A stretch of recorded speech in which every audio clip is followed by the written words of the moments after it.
ये दाग दाग उजाला, ये शब गजीदा सहर, वो इंतजार था जिसका, ये वो शहर तो नहीं, ये वो शहर तो नहीं जिसकी आरजू लेकर चले थे यार कि मिल जाएगी कभी ना कभी। कुछ चीजें जो हैं वो मुझे लगता है कि आप मुझसे भी बेहतर जानते हैं, लेकिन जब इलेक्शन हो जाए और लोग अपना फैसला सुना दें कि हम इसको इख्तियार देते हैं, तो डेमोक्रेसी यही है कि लोगों के उस फैसले का एहतराम किया जाए। कि lieutenant governor shall act on the aid and advice of council of ministers. 66 entries में से सिर्फ 2 इंट्रीज पे इख्तियार है लेफ्टिनेंट गवर्नर साहब का, वो है पब्लिक ऑर्डर एंड पुलिस। मोटे तौर पर कि अवाम ताकत का सरचश्मा होते हैं अवाम, और आपको नहीं लगता कि it's a disgrace to the democracy और अवाम की राय, हमारे राय दहिंदगान के साथ ये खुला खिलवाड़ है, उनकी तौहीन की जा। जितने भी ऑफिसर ट्रांसफर हुए हैं उनमें से कोई भी ना एंट्री 1 में आता है ना एंट्री 2 में आता है। वो बेसिकली लैंड रेवेन्यू एक्ट के तहत रेवेन्यू ऑफिसर है, यस, एक्स ऑफिशियो। लेकिन सुप्रीम कोर्ट ने तो यहां तक भी कह दिया है कि आईएएस ऑफिसर्स भी यूनियन टेरिटरी में काउंसिल ऑफ मिनिस्टर की एडवाइस पे लेफ्टिनेंट गवर्नर साहब ट्रांसफर करेंगे, क्योंकि ट्रांसफर उसमें कवर नहीं है। उनकी सर्विस कंडीशन आप कंट्रोल कर सकते हैं, लेकिन इधर सितमगर हुनर आजमाए तो तीर आजमा हम जिगर आजमाए। आजमा रहे हैं, हम अपने जिगर को आजमा रहे हैं। मैं तो ये कहूंगा हमें अपने लोगों के पास वापस जाना चाहिए कि आपने हमें चुनकर भेजा है, तमाम एमएलए को फिर वापस लोगों के पास जाना पड़ेगा और उनको बताना पड़ेगा, वरना ये लोग हमसे पूछेंगे। गन की नोक के नीचे, तलवार की नोक के नीचे हम लोगों को दबा कर रखकर हम हुकूमत करेंगे तो वो दौर अब है नहीं।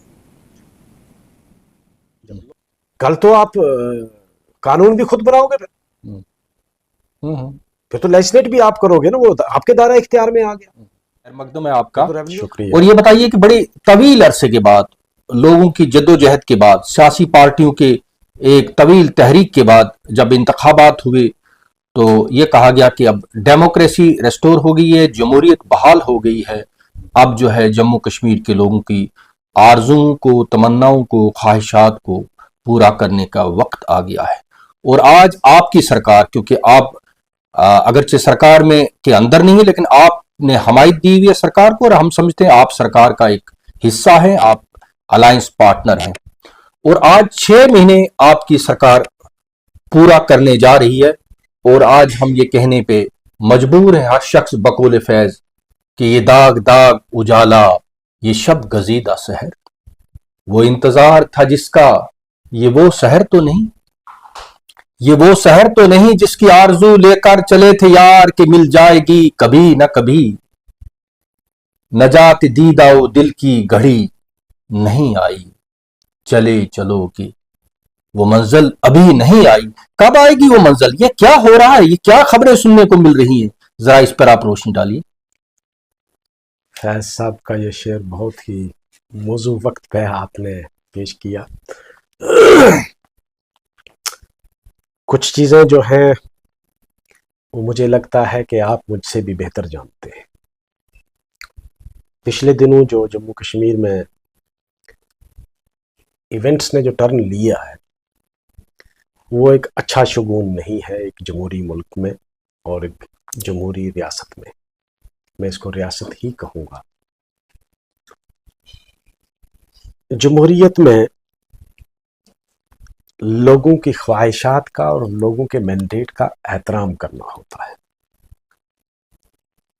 और वहाँ अपनी ज़ात नहीं आनी चाहिए।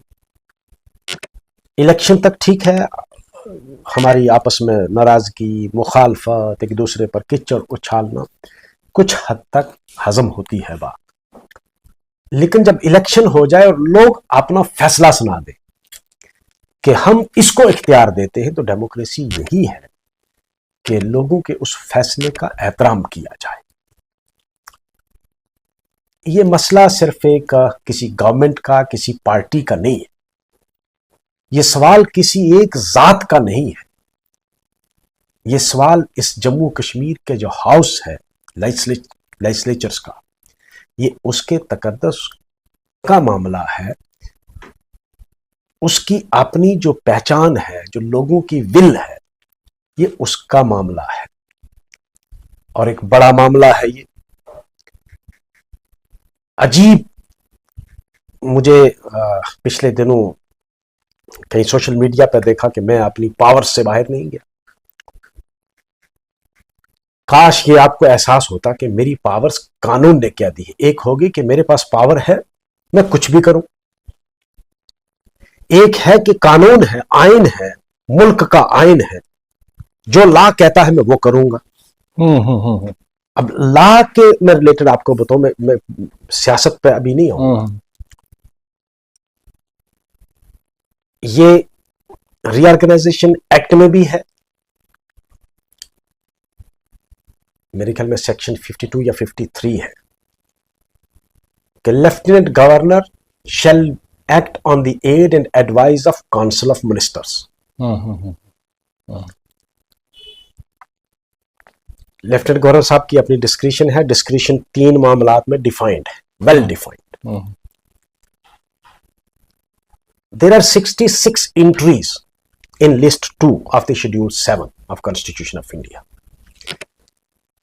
66 entries में से सिर्फ 2 entries पे इख्तियार है लेफ्टिनेंट गवर्नर साहब का। वो है public order and police. Rest 64 entries जो है उस पर लेजिस्लेटिव असेंबली जो हमारी है उसको इख्तियार है। लेजिस्लेटिव असेंबली मींस गवर्नमेंट का इख्तियार है। ओके खान साहब, देखिए आप कानून की निटी-ग्रिटी समझा रहे हैं, बारीकियां समझा रहे हैं। मैं क्योंकि एक आम सा शख्स हूं, India being largest democracy on earth कम से कम क्लेम तो किया जाता है, और डेमोक्रेसी में मुझे ये एक बात की समझ है मोटे तौर पर कि अवाम ताकत का सरचश्मा होते हैं, अवाम। और आपको नहीं लगता कि it's a disgrace to the democracy और अवाम की राय, हमारे राय दहिंदगान के साथ ये खुला खिलवाड़ है, उनकी तौहीन की जा रही है। और जिस तरीके से एक शोडाउन, एक रस्साकशी चल रही है, जो लेटेस्ट जो एक ट्रांसफर्स की सूरत में हुआ ईद के रोज, और जो हमने रूल्स में देखा जिसका आपने जिक्र भी किया, और एलजी महोदय जिनको कहते हैं, वो क्यों अपनी ब्रीफ को उससे बाहर जाकर ये सब कुछ आखिर वो क्या साबित करना चाहते हैं? वो क्या जम्मू कश्मीर के लोगों को उनसे किस बात का बदला लेना चाहते हैं? डेमोक्रेसी में आइन और कानून सबसे बालातर है। यस। हर आदमी, चाहे वो मुल्क का प्रधानमंत्री हो, प्रेसिडेंट हो, चीफ जस्टिस ऑफ इंडिया हो, या गवर्नर हो, या लेफ्टिनेंट गवर्नर हो, या चीफ मिनिस्टर हो, सबकी हद जो है वो आइन ने मुकर्रर करके रखी है। अगर उससे वो बाहर जाते हैं तो वो गलत है, गैर आइनी है, गैर कानूनी है। जितने भी ऑफिसर ट्रांसफर हुए हैं उनमें से कोई भी ना एंट्री 1 में आता है ना एंट्री 2 में आता है। वो बेसिकली लैंड रेवेन्यू एक्ट के तहत रेवेन्यू ऑफिसर है। यस। एक्स ऑफिशियो वो मैजिस्ट्रेट का काम करते हैं। एक्स ऑफिशियो बुनियादी तौर पर वो लैंड रेवेन्यू एक्ट के मुलाजिम है, appointed under land revenue act. उसके साथ वो क्रिएट की गई। और direct law and order maintain करने में इनका कोई रोल नहीं होता है। एज अ मैजिस्ट्रेट काम करते हैं वो। As a magistrate law and order जो है वो मेंटेन करना बेल्ट फोर्स का काम है, पुलिस का काम है, law enforcing agency. Law enforcing agency. लेकिन सुप्रीम कोर्ट ने तो यहां तक भी कह दिया है कि आईएएस ऑफिसर्स भी यूनियन टेरिटरी में काउंसिल ऑफ मिनिस्टर की एडवाइस पे लेफ्टिनेंट गवर्नर साहब ट्रांसफर करेंगे, क्योंकि ट्रांसफर उसमें कवर नहीं है। उनकी सर्विस कंडीशन आप कंट्रोल कर सकते हैं, लेकिन ट्रांसफर्स के लिए उन्होंने कहा क्योंकि जजमेंट जो दिल्ली के केस में आई है जिसके बाद ऑर्डिनेंस आया, सुप्रीम कोर्ट ने क्लियर कट ये कह दिया क्योंकि मिनिस्टर जो है he is accountable for his act as well as for the act of his officers. Collective responsibility responsibility किसकी है? मिनिस्टर की। मंत्री की तो मिनिस्टर अगर ट्रांसफर नहीं कर सकता है तो उसकी अकाउंटेबिलिटी कहां से होगी? खत्म हो जाएगी। फिर तो ऑफिसर अलग चलाएगा मिनिस्ट्री और मिनिस्टर अलग चलाएगा मिनिस्ट्री। तो सुप्रीम कोर्ट ने कहा कि नहीं, in a Westminster system which we have adopted, minister का ये इख्तियार है कि उसके जितने भी मुलाजम हैं उसके उस डिपार्टमेंट के, उनको ट्रांसफर करने की पावर भी उसी को है। अब यहां उसके उलट चल रहा है कानून। Then why are they hell bent to take all these unconstitutional measures? ये लोगों के साथ, लोगों के उस मैंडेट के खिलाफ खिलवाड़ है। और मुझे लगता है शायद आपने भी महसूस किया होगा, क्योंकि आप लोगों के साथ जुड़े रहते हैं, मीडिया वाले लोग सीख पा है। लोगों को बहुत दुख हुआ कि हमारे चुने हुए नुमाइंदों को इस तरह नीचा दिखाने की कोशिश की जा रही है, और ये अच्छी चीज नहीं है।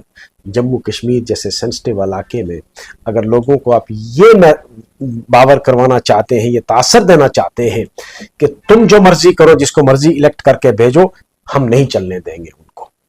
ये तो खान साहब, भारत की वजारत दाखिला पिछले 5 अगस्त 2019 के बाद से बतौर खास जिस तरीके से इस रियासत को ट्रीट कर रही है, पहले इसको इसके हिस्से बखरे किए गए, इसको बाइफिकेट किया गया, फिर इसको डाउनग्रेड किया गया, आपका स्पेशल स्टेटस छीना गया, डेमोक्रेसी आपसे छीनी गई, सारी बातें। तो अब मुझे बताइए, क्या अभी भी भारत की वजारत दाखिला का, होम मिनिस्ट्री का जी नहीं भरा कि इस कदर आपने प्रोसिक्यूट किया जम्मू कश्मीर के लोगों को? अब ये सिलसिला कहां जाकर खत्म होगा? कब जाके इनके जी भरा, यार अब बहुत हो गया प्रोसिक्यूशन, अब तो कम से कम डेमोक्रेसी बहाल हो। इधर सितमगर हुनर आजमाए तो तीर आजमा हम जिगर आजमाए। आजमा रहे हैं जी, हम अपने जिगर को आजमा रहे हैं। चलाने दो तीर उनको, आखिर थकेंगे वो भी।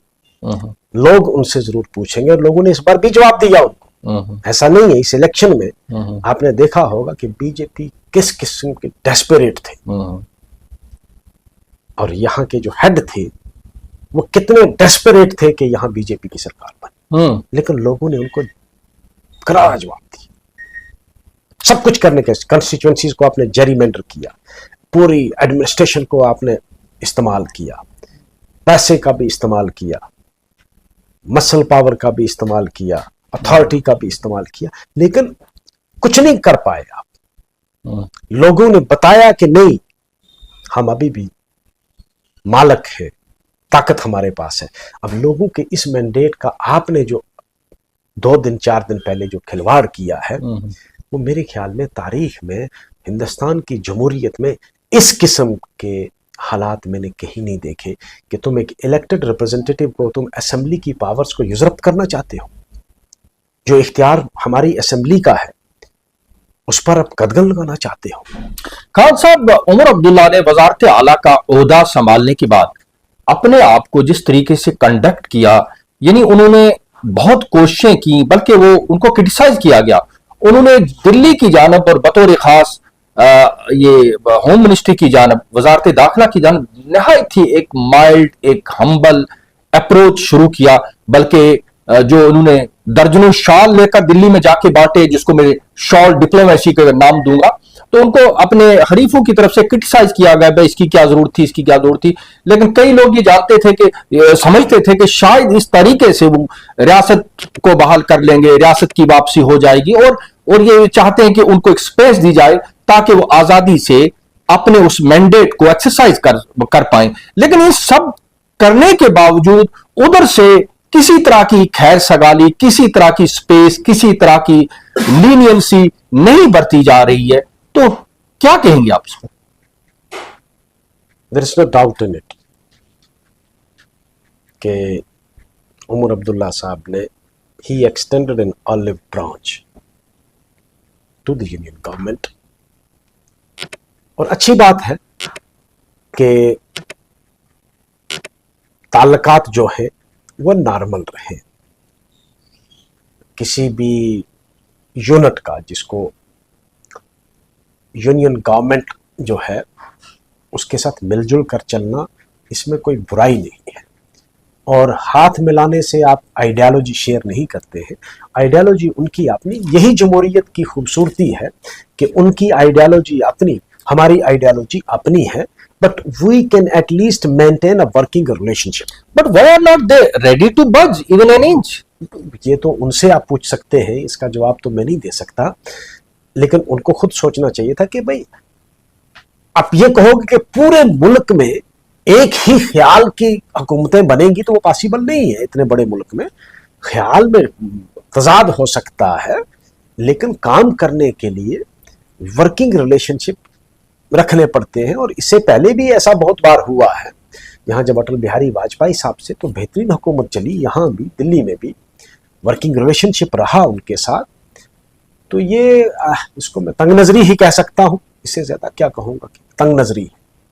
खान साहब, आपकी जो कानून साजिया के 90 अरकान में से 60 मेरे ख्याल से एक तरफ हैं और 28 एक तरफ हैं, एक की मौत हो गई है अनफॉर्चुनेटली।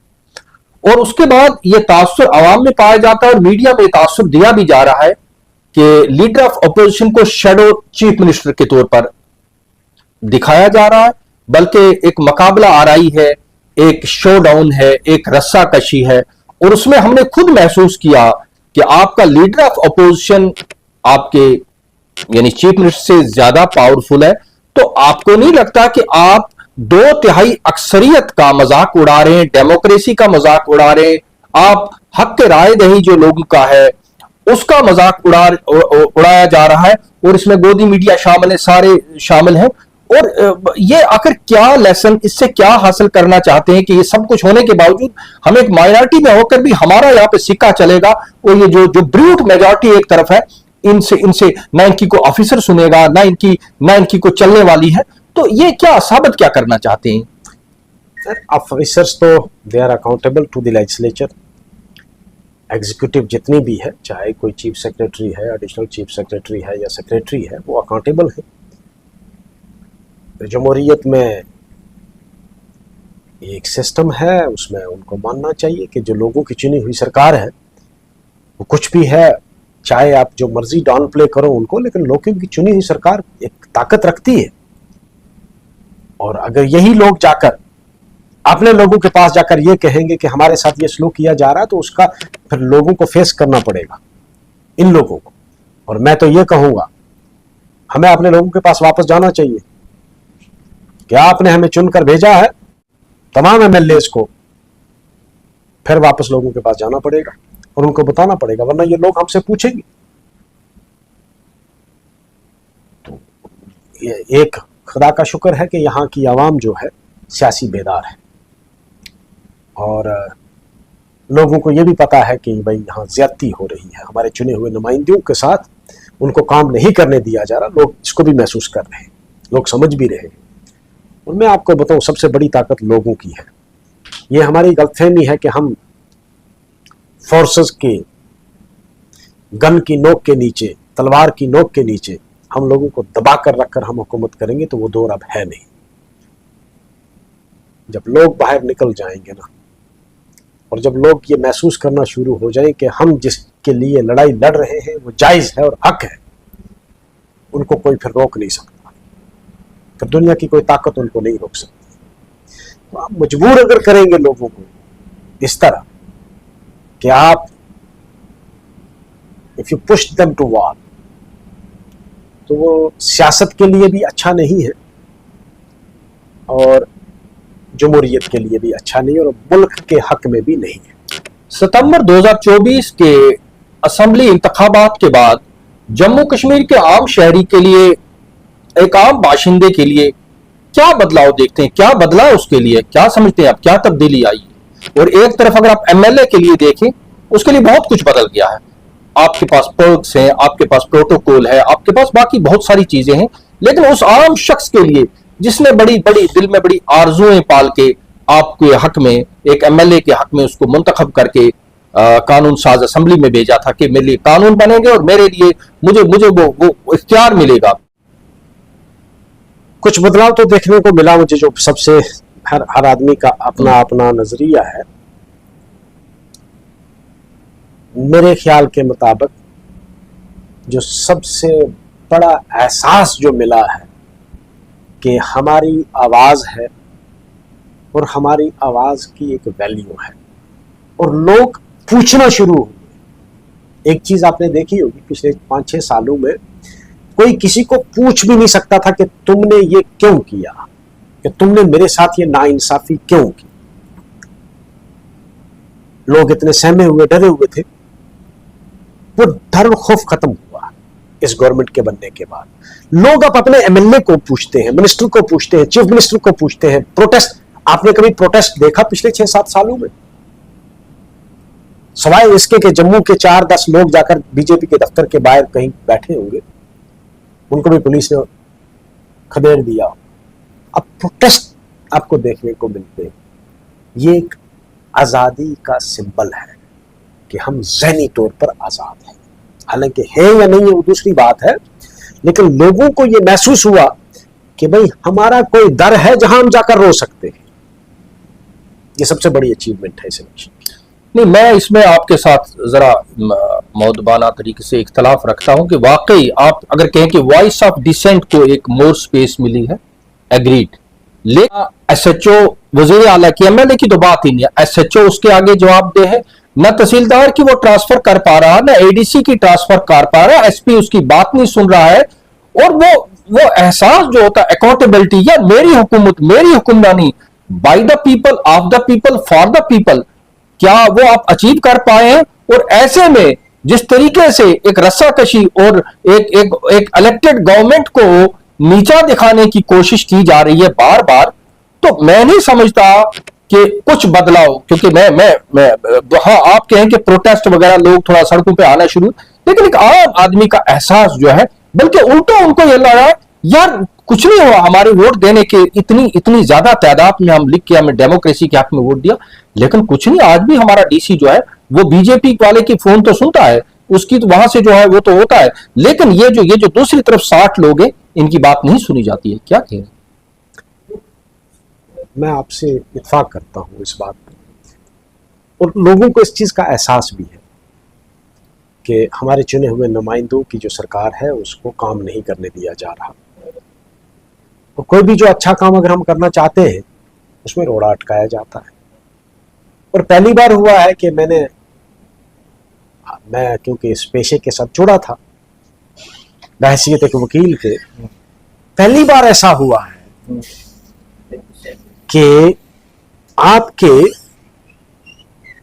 हाई कोर्ट में एडवोकेट जनरल नहीं पिछले 6 महीनों से। It is for the first time. मैंने कभी नहीं देखा, कभी भी नहीं देखा। ईद के रोज जो अफसरान के तबादले हुए, इसके बाद कोलेशन पार्टनर्स ने एक हंगामी इजलास श्रीनगर में तलब किया, और आपने उसमें एक बताया जाता है कि रेजोल्यूशन भी लाया, वो शायद जब कल परसों आप असेंबली में ला रहे हैं इस हवाले के साथ। तो आपने कौन सा आगे क्या कोर्स ऑफ एक्शन रहा, क्या हिकमत अमली रहेगी आपकी, यानी इस चीज को निपटने के लिए जिस तरीके से ये रस्साकशी जारी है, तो आपने जाहिर है वो भी डिस्कस किया होगा, तो आगे के लिए क्या हिकमत अमली रहेगी आप? हिकमत अमली देखो, हम लोग तो अपने जो राइट्स हैं, जो असेंबली के इख्तियार है, उसमें तो हम किसी को इंटरफेयर नहीं करने देंगे।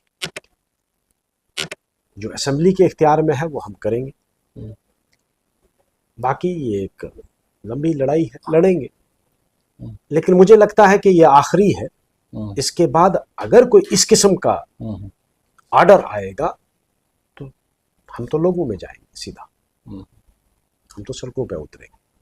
You won't tolerate anymore. अब इसके बाद हम तो टॉलरेट नहीं करेंगे। कम से कम जो लेजिस्लेटर्स है, बाकी गवर्नमेंट का तो अपना मामला है, हम लेजिस्लेटर्स, क्योंकि that is an encroachment on the legislative power of the assembly. Yes,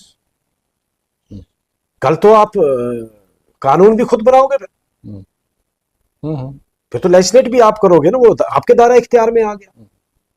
फिर तो रेवेन्यू, आप लैंड रेवेन्यू एक्ट को अमेंड करोगे, फिर ये किसकी पावर है? हम अपनी पावर में, जो असेंबली के इख्तियार में, किसी को इंटरफेयर नहीं करने देंगे। और मुझे लगता है कि ये आखिरी टेस्ट होगा। इसके बाद अगर कोई टेस्ट करना चाहेगा तो that will be dangerous. Khan साहब, गुफ्तगू करने के लिए बहुत बहुत शुक्रिया।